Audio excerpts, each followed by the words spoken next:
Hello friends. आज हम discuss करेंगे फार्म बिल्स के बारे में।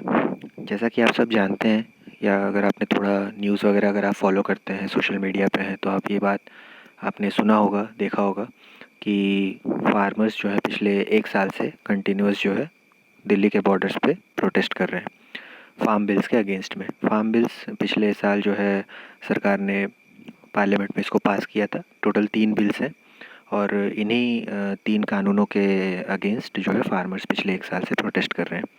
तो आज हम समझेंगे कि फार्म बिल्स क्या है, ठीक है, और इसमें क्या कंसर्न्स है फार्मर्स के, उनके क्या फियर्स हैं और वो क्यों जो है प्रोटेस्ट कर रहे हैं, ठीक है।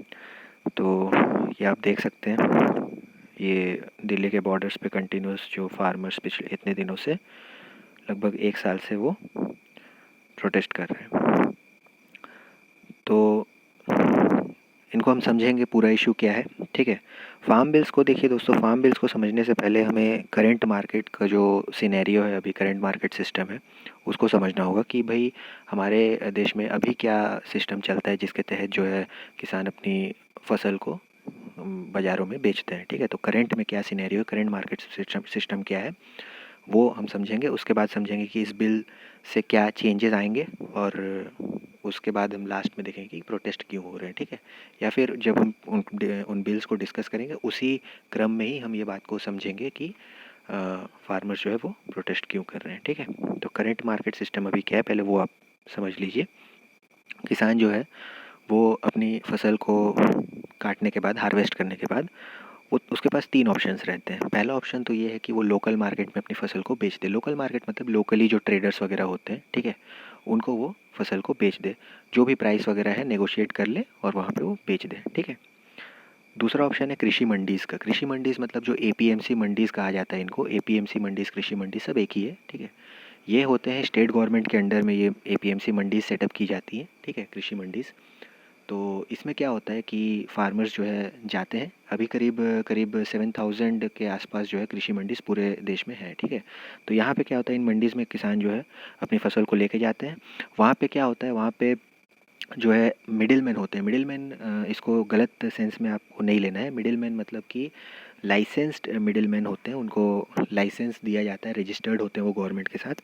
तो वो जो मिडिल मैन होते हैं उनको जनरली नॉर्थ इंडिया में आड़तीय बोला जाता है, आड़तिया, ठीक है। तो ये जो आड़तीय होते हैं, ये किसान से फसल को प्रोक्योर करते हैं, ठीक है।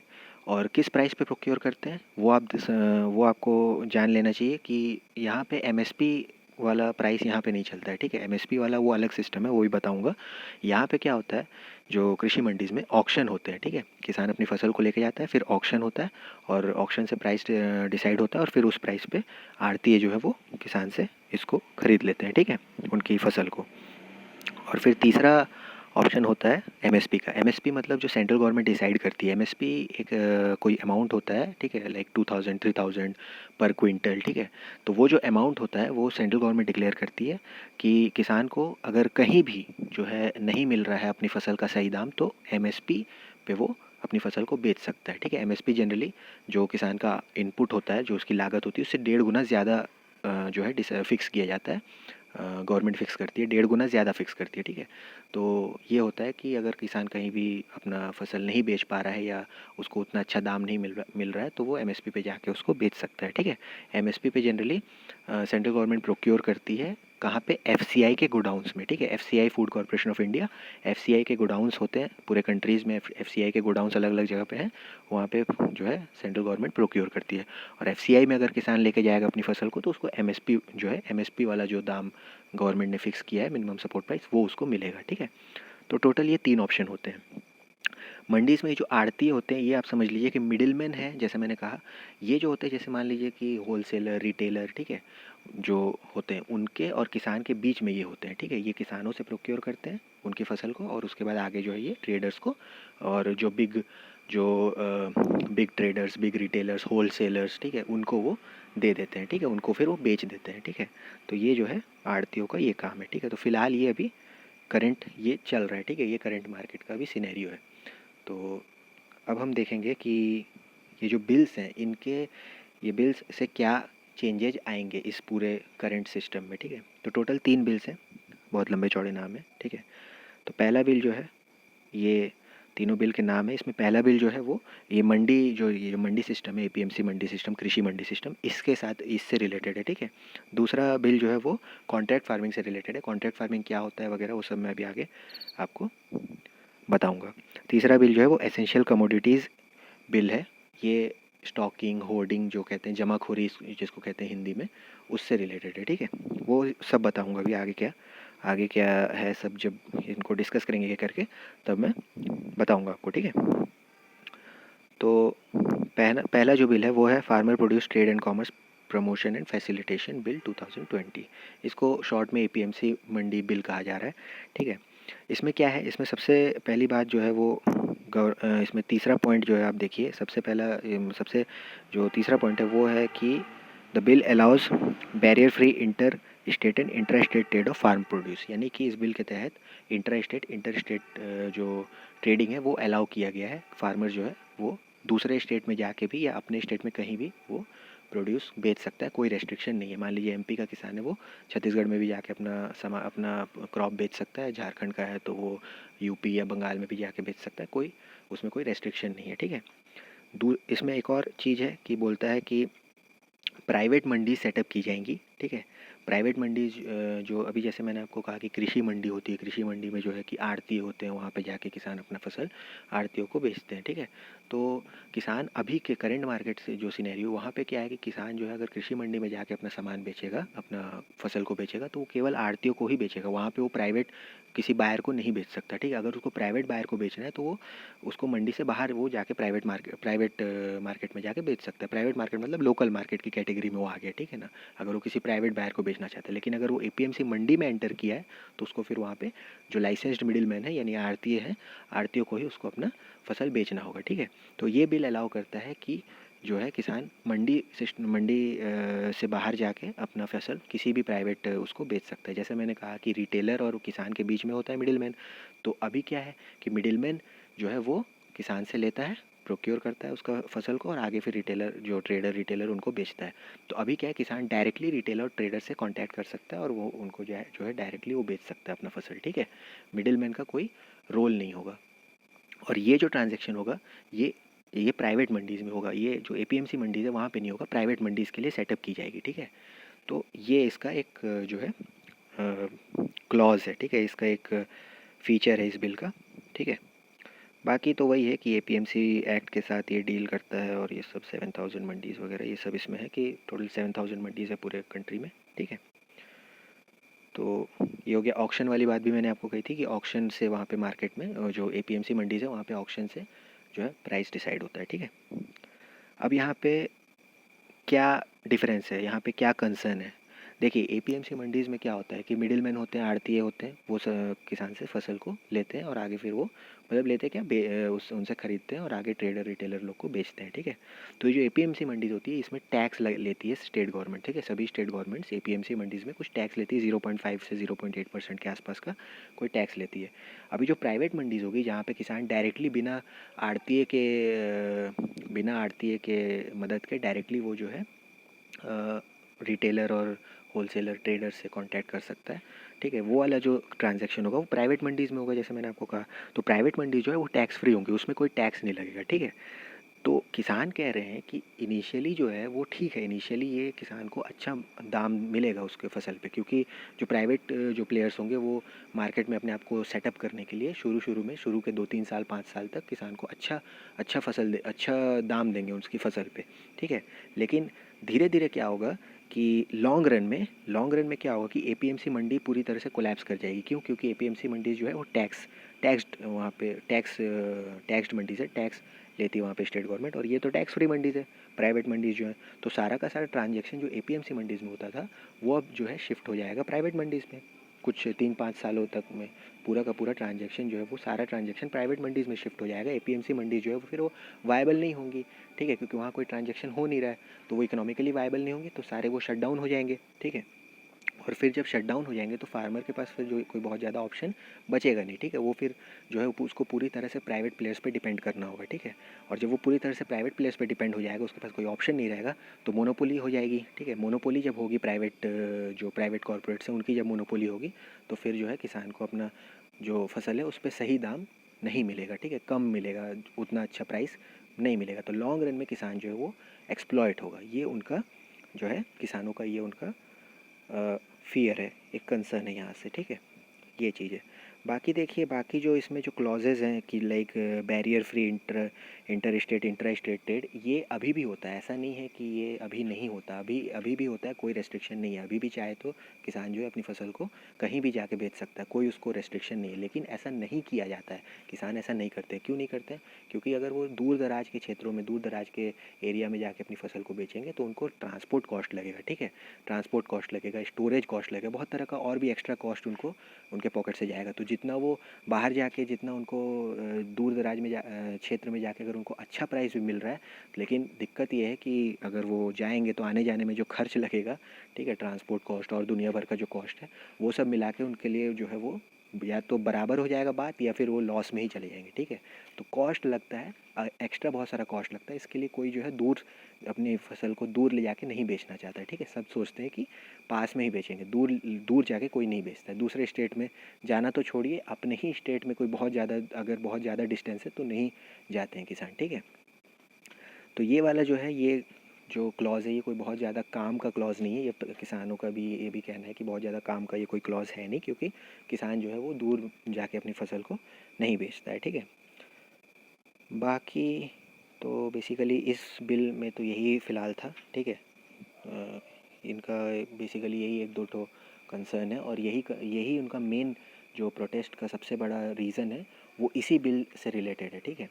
क्योंकि वो बेसिकली उनका वही फियर है कि लॉन्ग रन में एपीएमसी मंडीज़ जो है, जो कि टैक्स मंडीज़ हैं, टैक्स लेती है वहाँ से गवर्नमेंट, तो प्राइवेट मंडीज़ जो होंगी वो जो कि टैक्स फ्री होंगी, तो इसलिए एपीएमसी मंडीज़ का पूरा जो सिस्टम है वो कोलैप्स हो जाएगा, और किसानों के पास फिर ऑप्शन नहीं रहेगा, उनको पूरी तरह से प्राइवेट प्लेयर्स पे डिपेंड होना पड़ेगा। तो उन ultimately it leads to exploitation of the farmers, ठीक है। तो ये उनका बेसिकली कंसर्न है। दूसरा बिल जो है वो कहता है the farmers empowerment and protection agreement on price assurance and farm services bill 2020। काफ़ी लंबा चौड़ा नाम है, उस पर नाम पे ज़्यादा नहीं ध्यान देना है।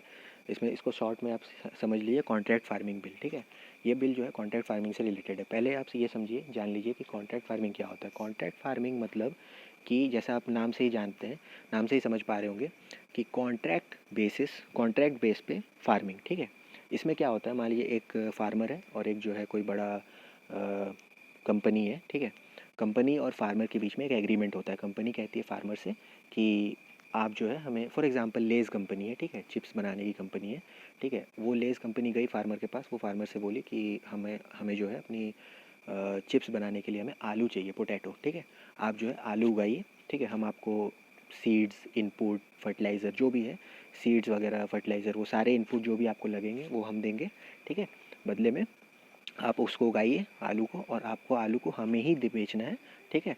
आप हमें बेचेंगे, और वो आपस में पहले ही, मतलब वो आलू का जो खेती है उसको करने से पहले ही जो है वो सारा प्राइस वगैरह किस प्राइस पे कंपनी लेगी किसान से, वो पहले ही सारा नेगोशिएट हो जाता है, ठीक है। पहले से ही वो डिसाइडेड रहता है, ठीक है। तो इसमें जो है ये बेसिकली इसको कॉन्ट्रैक्ट फार्मिंग कहा जाता है, एक बेसिकली एग्रीमेंट होता है, ठीक है।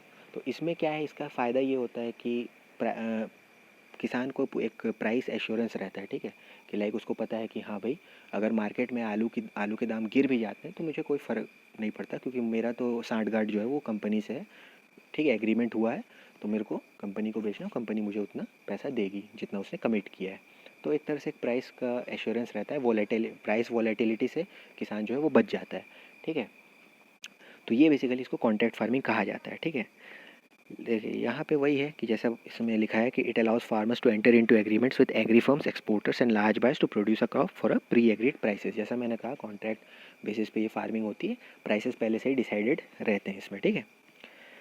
अब देखिए, ये बिल है ऑन पेपर बहुत अच्छा है, ठीक है, लेकिन इसमें दिक्कत ये है, दो तीन दिक्कत है जो किसान कह रहे हैं कि एक तो वो कह रहे हैं कि एमएसपी को इसके साथ लिंक कीजिए, ठीक है। एमएसपी जैसा मैंने कहा आपको कि वीडियो के शुरू में ही बोला था कि मिनिमम सपोर्ट प्राइस, जो कि गवर्नमेंट डिक्लेयर करती है, सेंट्रल गवर्नमेंट, ठीक है, कि इतना तो उनको मिलेगा। एमएसपी का मतलब है जो प्राइस गवर्नमेंट ने डिसाइड किया है उतना मिलेगा। मार्केट में क्या मिल रहा है क्या नहीं, लेकिन जो उनका लागत है उससे 1.5 गुना उनको मिलेगा, और वो फिक्स है, ठीक है, कि उतना उनको मिलना ही मिलना है।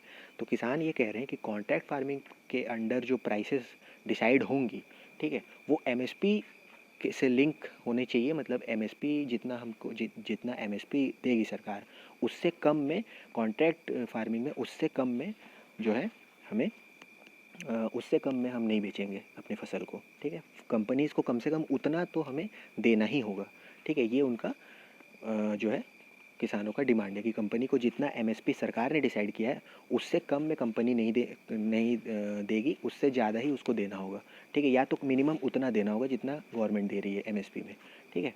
ये उनका बेसिकली डिमांड है कि एमएसपी को कॉन्ट्रैक्ट फार्मिंग से लिंक कर दिया जाए, ठीक है, कॉन्ट्रैक्ट प्राइसेस से।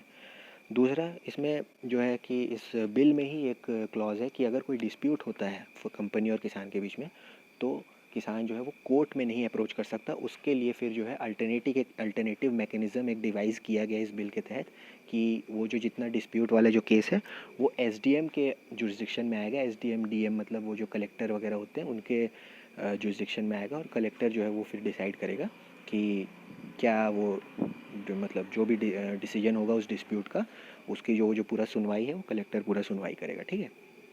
बेसिकली ये उस बिल में है। तो किसान कह रहे हैं कि एसडीएम जो है वो जो बड़े जो कंपनी वाले हैं वो लोग क्या है कि उसको मनी पावर से उसको इन्फ्लुएंस कर सकते हैं। इसलिए जो है कि ये एसडीएम वाला मामला नहीं जमेगा, हमें जो है कोर्ट में अप्रोच करने के लिए अलाउ किया जाए कि अगर कोई भी डिस्प्यूट होता है तो हम कोर्ट में हम जो है अप्रोच कर सकते हैं, ठीक है। इस बात के लिए किसानों को अलाउ किया जाए, ठीक है। तो ये उनका जो है डिमांड है इस बिल के तहत, ठीक है। तो ये उनका कंसर्न है बेसिकली, और वो ये डिमांड कर रहे हैं कि हमें ये एसडीएम नहीं, हमको कोर्ट जाने के लिए जो है हमें अलाउ किया जाए।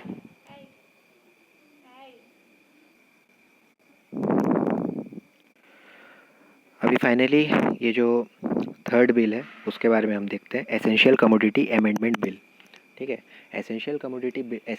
ये बेसिकली स्टॉकिंग और होर्डिंग से रिलेटेड है, ठीक है। ये पहले भी इसका एक एक्ट बना है, एसेंशियल कमोडिटी एक्ट 1955, उसमें कुछ चेंजेस किए जा रहे हैं इस बिल के तहत, इसलिए इसको अमेंडमेंट बिल कहा गया है, ठीक है। यानी कि पहले ऑलरेडी इससे रिलेटेड एक एक्ट बना हुआ है, उस एक्ट में कुछ चेंजेस किए जाएंगे। तो पहले वो एक्ट क्या है उसको समझ लीजिए कि उस एक्ट में क्या लिखा गया है। एसेंशियल कमोडिटी एक्ट 1955, ये 1955 में आया था।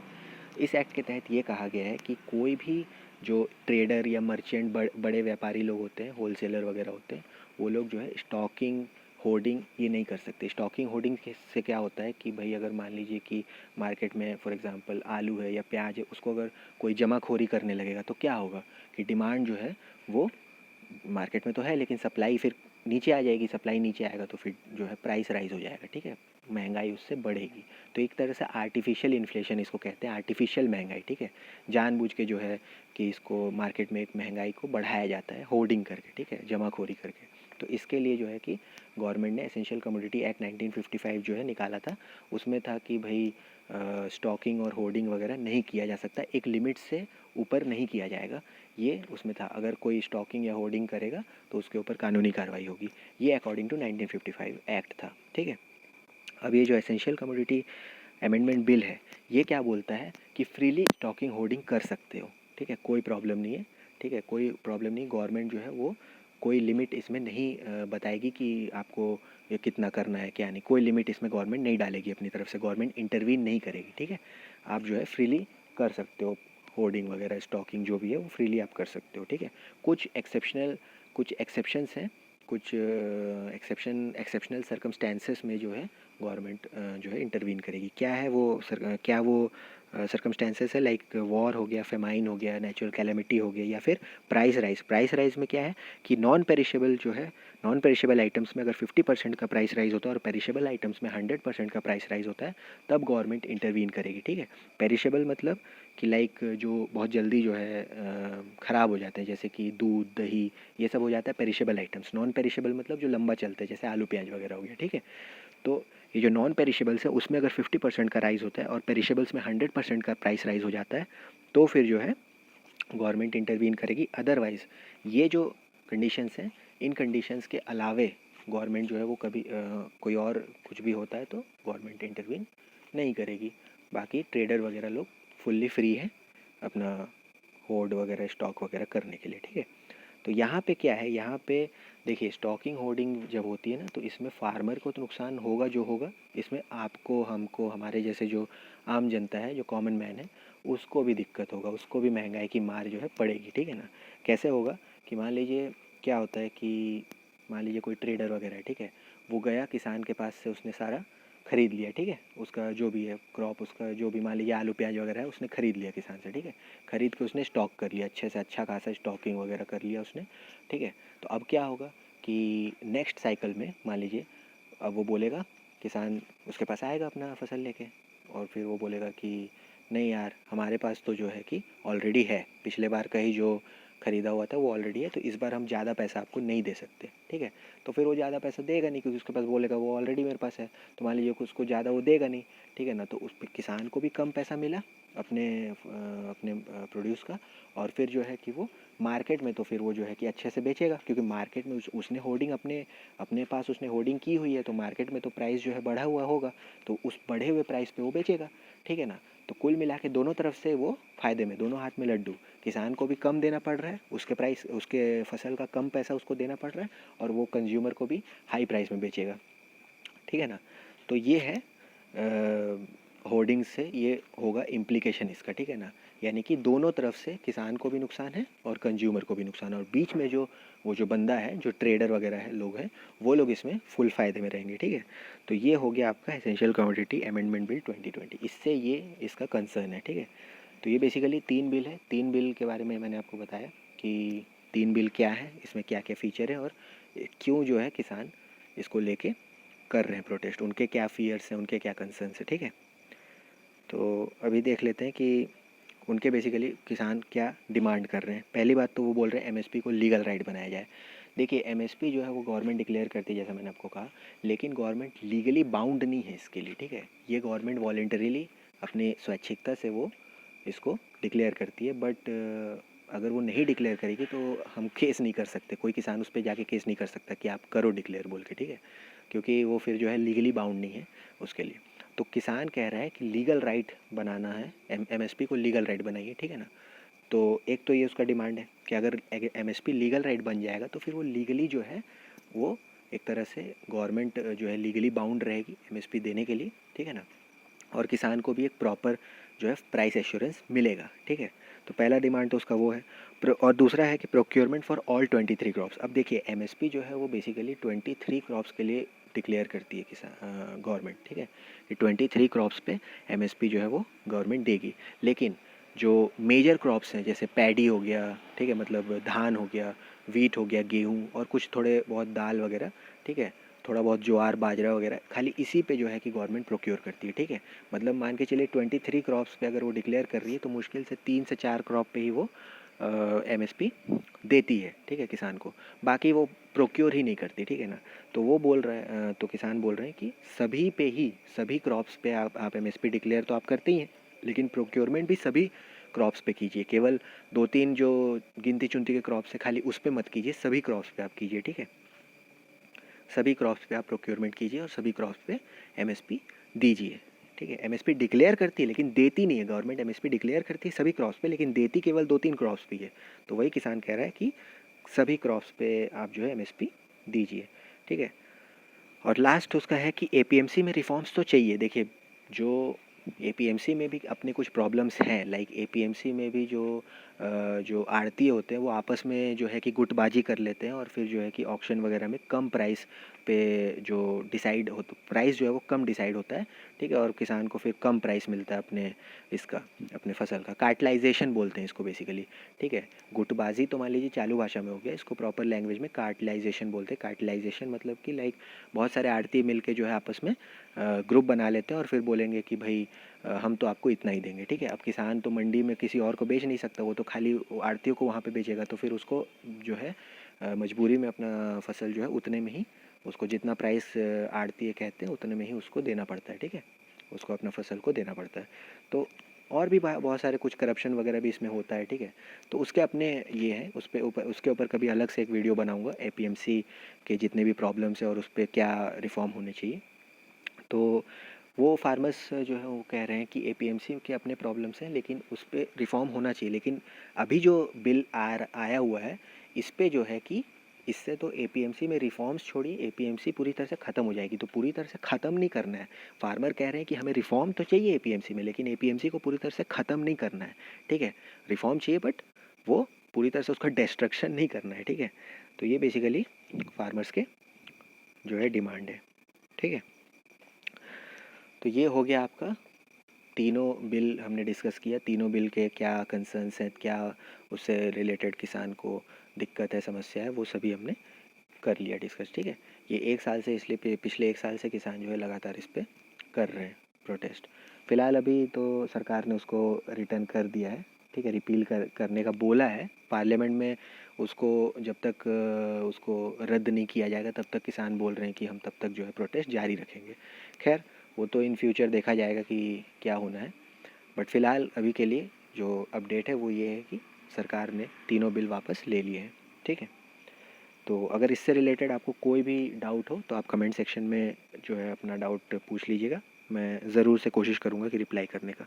Okay, thank you friends.